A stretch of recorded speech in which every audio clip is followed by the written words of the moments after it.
আসসালামু আলাইকুম সুপ্রিয় শিক্ষার্থী বন্ধুগণ, আজকে আমরা আলোচনা করব সেবা প্রদানকারী প্রতিষ্ঠানের জাবেদা নিয়ে। তো সেবা প্রদানকারী প্রতিষ্ঠান এটা কিন্তু গতানুগতিক ক্রয় বিক্রয়কারী প্রতিষ্ঠানে যেরকম আমরা ক্রয় হিসাব ডেবিট, বিক্রয় হিসাব ক্রেডিট এগুলো লিখি, এখানে কিন্তু সেই ক্রয় হিসাব বা বিক্রয় হিসাব এগুলো থাকবে না। এখানে থাকবে শুধুমাত্র আহ, সেবা প্রদান করা। এখানে আয়ের উৎসই থাকবে সেবার বিনিময়ে আয়। তো যেমন কোনো উকিল যদি ওকালতি ব্যবসা চালু করে, তাহলে যে আইনি সুবিধা দিবে মক্কেলদেরকে সেটি হবে তার আয়ের উৎস। বা তুমি যদি কোনো থিয়েটার চালু করো, তাহলে থিয়েটারে যে নাট্য প্রদর্শন করবা বা টিকিট বিক্রি করবা এগুলোই হবে আহ আলোচনা, এগুলো আয়ের উৎস হবে। ঠিক আছে, তো ওই আলোচনাগুলো তো এখানে দেখো তো ব্যবসায় যে সুবিধাগুলো দেয় সেগুলোকে মূলধন হিসেবে উল্লেখ করা হয়। তো মালিক এখানে ব্যবসায় 5 লাখ টাকা বিনিয়োগ করেছে, তো অ্যাজ এ মালিক কিন্তু সে এখানে সুবিধা দিল 5 লাখ টাকা, তাইলে মূলধন বেড়ে গেল। অপরদিকে তুমি নিজেকে কি মনে করবা, কুমার থিয়েটার, তাইলে তুমি কুমার থিয়েটার হিসেবে 5 লক্ষ টাকা নগদে পেয়েছো, তার মানে নগদ টাকা তোমার এখানে বৃদ্ধি পেয়েছে, অপরদিকে মূলধন বৃদ্ধি পেয়েছে। নগদ টাকা বৃদ্ধি পেলে সম্পদ, এটা সম্পদ বৃদ্ধি পেলে আলটিমেটলি এটা কি হয়, ডেবিট হয়। এবং মূলধন বৃদ্ধি পেয়েছে, মূলধন হলো মালিকানা সত্ত্ব, মালিকানা সত্ত্ব বৃদ্ধি পেলে কি হয়, আলটিমেটলি এটি ক্রেডিট হয়। তাহলে এখানে নগদান হিসাব ডেবিট, মূলধন হিসাব ক্রেডিট, এটার একটা জাবেদা হয়ে যাবে। মার্চ মাসে তার ব্যবসায়ী লেনদেন সমূহ নিম্নরূপ। কি বলা আছে, মার্চের 2 তারিখে থিয়েটারের 3 মাসে ভাড়া অগ্রিম পরিশোধ করেছো। দেখো, অগ্রিম ভাড়া পরিশোধ করেছো, তো এখানে নগদ টাকা চলে গেছে। আগে দেখবা নগদ টাকা আসছে না চলে গেছে। নগদ টাকা চলে গেলে নগদান হিসাব ক্রেডিট, নিঃসন্দেহে চোখ বুঝে। আর কেন চলে গেল সেটি ডেবিট হবে। তো নগদ টাকা এখানে চলে গেছে, নগদান হিসাব ক্রেডিট হয়েছে। কেন হয়েছে, অগ্রিম ভাড়া দিয়েছে এর জন্য। তাহলে অগ্রিম ভাড়া হিসাব ডেবিট, নগদান হিসাব ক্রেডিট। ওকে। এরপরে মার্চের 4 তারিখে থিয়েটারে প্রচারণা বাবদ ব্যয় করা হলো 15,000 টাকা। এখানে নগদ টাকা আসছে না চলে গেছে বলো তো? এখানেও নগদ টাকা চলে গেছে। তাহলে নগদ টাকা চলে গেলে নগদান হিসাব ক্রেডিট, চোখ বুঝে। কেন চলে গেল, প্রচারণা বাবদ ব্যয় করেছে। তো প্রচারণা বাবদ ব্যয়কে বিজ্ঞাপন খরচ বলা হয়। কি বলা হয়, বিজ্ঞাপন খরচ। তাইলে এটাকে বিজ্ঞাপন হিসাব লিখবা। হ্যাঁ, বিজ্ঞাপন হিসাব ডেবিট, নগদান হিসাব ক্রেডিট। মার্চের 6 তারিখে থিয়েটারের জন্য চেয়ার টেবিল ক্রয়, চেয়ার টেবিল আলমিরা এগুলো যখন ক্রয় করা হয় সেগুলোকে আসবাবপত্র বলা হয়। কি করা বলা হয়, আসবাবপত্র। তো আসবাবপত্র ক্রয় করলে টাকা আসে না চলে যায় বলো তো? টাকা চলে যায় না। তাহলে নগদান হিসাব ক্রেডিট। কেন চলে গেল, আসবাবপত্র ক্রয় করেছে, তাহলে আসবাবপত্র হিসাব ডেবিট। ঠিক আছে।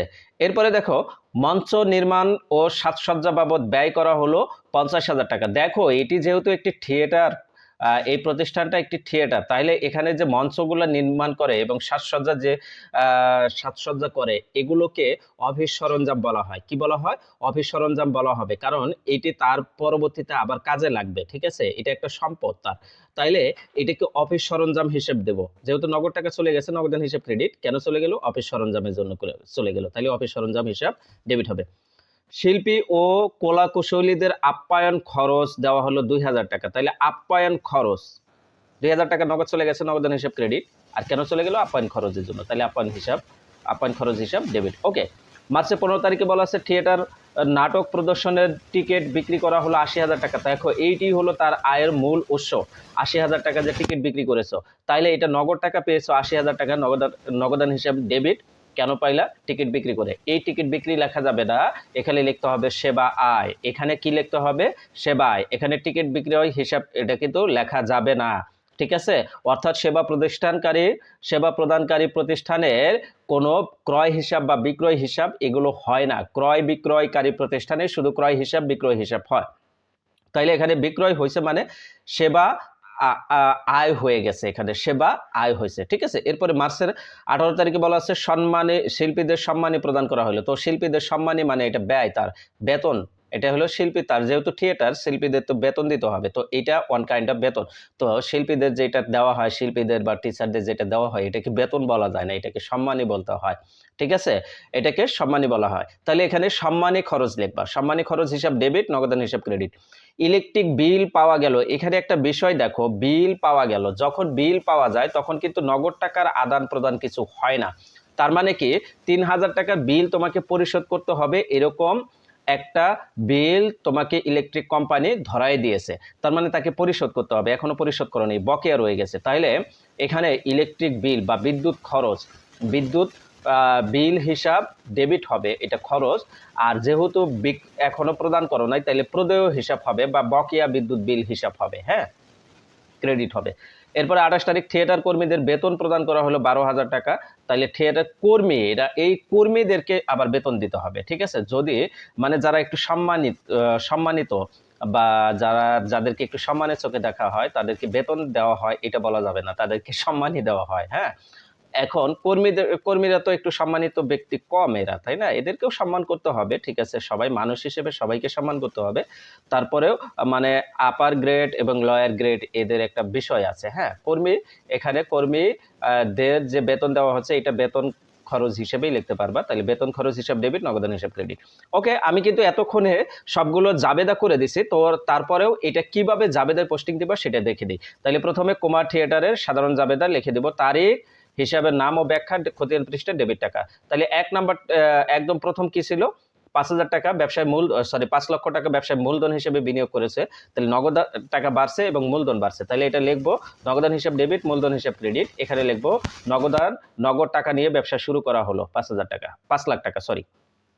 এরপরে মার্চের 2 তারিখে অগ্রিম ভাড়া পরিশোধ করেছে, তাহলে অগ্রিম ভাড়া হিসাব ডেবিট, নগদান হিসাব ক্রেডিট, এটা লিখবো।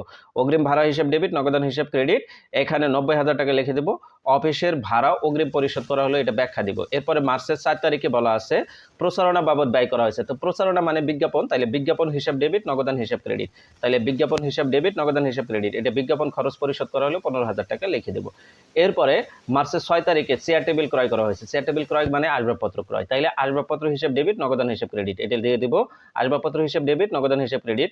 এখানে ব্যাখ্যায় দিয়ে দেব চেয়ার টেবিল ক্রয় করা হলো, ঠিক আছে, চেয়ার টেবিল ক্রয় করা হলো, এটা শুধু আসবাবপত্র দিব না এখানে, হ্যাঁ, এটা শুধু আসবাবপত্র দিব না, চেয়ার টেবিল ক্রয় করা হলো। এরপরে কি বলা আছে, 7 তারিখে বলা আছে মঞ্চ নির্মাণ ও সাজসজ্জা বাবদ ব্যয়, তাইলে অফিস সরঞ্জাম লিখবো, এটা অফিস সরঞ্জাম ডেবিট, নগদান হিসাব ক্রেডিট, ঠিক আছে। অফিস সরঞ্জাম হিসাব ডেবিট, নগদান হিসাব ক্রেডিট, এটা ব্যাখ্যাটা ঠিক আছে, মঞ্চ নির্মাণ ও সাজসজ্জা ব্যয়, ঠিক আছে। এরপরে মার্চের 12 তারিখে বলা আছে আপ্যায়ন খরচ দেওয়া হয়েছে, তাহলে আপ্যায়ন খরচ হিসাব ডেবিট, নগদান হিসাব ক্রেডিট, এটা লিখে দেবো। এখানে শিল্পীদের আপ্যায়ন বাবদ ব্যয় পরিশোধ 2,000 টাকা, এটা লিখে দেবো, ঠিক আছে। এরপরে নাটক প্রদর্শনের জন্য টিকিট বিক্রয়, তাইলে এটা নগদ টাকা পাইছো, নগদান হিসাব ডেবিট, সেবা আয় হিসাব ক্রেডিট, এটা লিখবো, ঠিক আছে। নগদান হিসাব ডেবিট, সেবা আয় হিসাব ক্রেডিট, সেবা আয় হিসাব ক্রেডিট। নাটকের টিকিট বিক্রয় বাবদ আয়, এটা আমরা ব্যাখ্যায় লিখে দিব 15 তারিখে, হ্যাঁ। এরপরে 18 তারিখে বলা আছে শিল্পীদের সম্মানী প্রদান করা হলো, তাহলে সম্মানী ওয়ান কাইন্ড অফ বেতন, এখানে বেতন বলবো না, সম্মানী বলবো, কেন বলবো সেটা আমরা ব্যাখ্যা দিয়েছি, তাই না, যেহেতু সম্মানিত ব্যক্তিদেরকে যা পারিশ্রমিক দেয় সেটাকে সম্মানী বলা হয়। তাহলে সম্মানী ব্যয় হিসাব ডেবিট, নগদান হিসাব ক্রেডিট। শিল্পী ও কলা কৌশলীদের সম্মানী প্রদান, এটা ব্যাখ্যায় লিখে দেব। এরপরে 25 তারিখে বলা আছে ইলেকট্রিক বিল পাওয়া গেল, ইলেকট্রিক বিল পাওয়া গেল মানে এখনো পরিশোধ করিনি, বকেয়া রয়েছে, তাইলে খরচ হিসেবে আগে দেখাবো বিদ্যুৎ খরচ হিসাব ডেবিট, বকেয়া বিদ্যুৎ খরচ হিসাব ক্রেডিট, যেহেতু বিল অপরিশোধিত রয়েছে এটা ব্যাখ্যায় লিখে দেব। এরপরে মার্চের 28 তারিখে থিয়েটার কর্মীদের বেতন পরিশোধ, তোমরা জানো এটা বেতনের জাবেদা কি হবে, বেতন হিসাব ডেবিট, নগদান হিসাব ক্রেডিট। থিয়েটার কর্মীদের বেতন পরিশোধ করা হলো, ঠিক আছে। তো এগুলো আমরা ডেবিট ক্রেডিট করব সবগুলো। এখন টোটাল ডেবিটের টাকা যোগ করব, 8,07,000 হবে, টোটাল ক্রেডিটেও 8,07,000 হবে, যোগফল লিখে এখানে ক্লোজিং মার্ক দিয়ে দিব। তো আমাদের এই ছিল সেবা প্রদানকারী জাবেদার যে উদাহরণ, সেই উদাহরণের ব্যাখ্যা এবং এটার সলিউশন। এরপরে আমরা পরবর্তী ক্লাসে ইনশাআল্লাহ এই কাজের সমাধানটা দিব। সবাই ভালো থাকো, সুস্থ থাকো, আর হ্যাঁ, কোনো অসুবিধা হলে অবশ্যই